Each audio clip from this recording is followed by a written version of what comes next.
Hello, welcome to Empower Her Daily, your 3 to 4 minute daily boost for women over 30 to feel strong, capable, confident, and proud.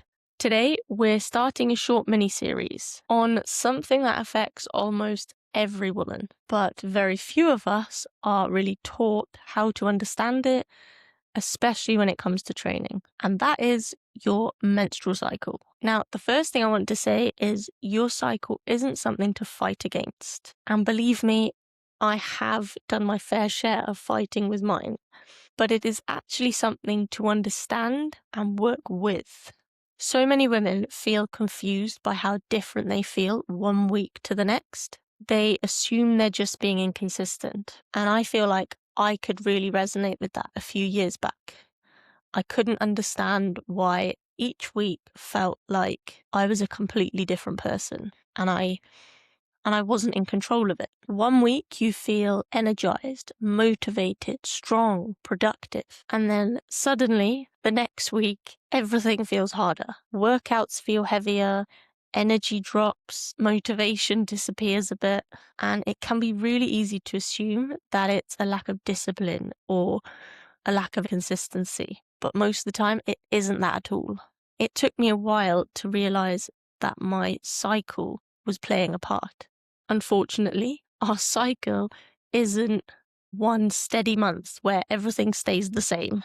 It actually has 4 different phases, and each one affects things like energy, strength, mood, recovery, even how confident you feel. And when nobody explains it to you, it just feels confusing, like your body's working against you.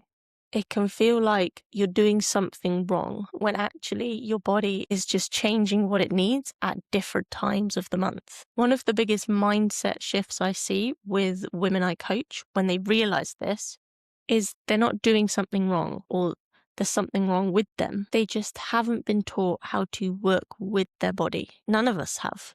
And when you start to understand your cycle a little bit better, something really powerful happens. You stop expecting the same level of energy every single day. You stop being hard on yourself when a workout feels tougher. And you start recognizing the weeks your body wants to move more, train more, and push harder. That's why this mini-series isn't about turning you into an expert on hormones or biology, because I'm not one either. It's simply about helping you understand why you might feel different at different times of the month and what to do about it in a way that still feels realistic and sustainable. I'll share what the research tells us, but I also want you to stay curious about your own body because your body might feel slightly different. It might react different at different times of the month because we are all different. And honestly, the research on women's menstrual cycle and training is still growing. Over the next few episodes, we're going to talk about when energy tends to rise, when things feel harder, how to adjust without quitting, and why cravings and mood changes aren't just lack of willpower. Because once you start to understand what your body is doing, it becomes so much easier to stay consistent without feeling frustrated all the time. And for me, I believe that's where the real confidence is. Not forcing yourself, just understanding yourself and your body better. So keep listening to the mini-series this week. And thank you for listening to Empower Her Daily. This is your journey, your pace, your strength. See you next time.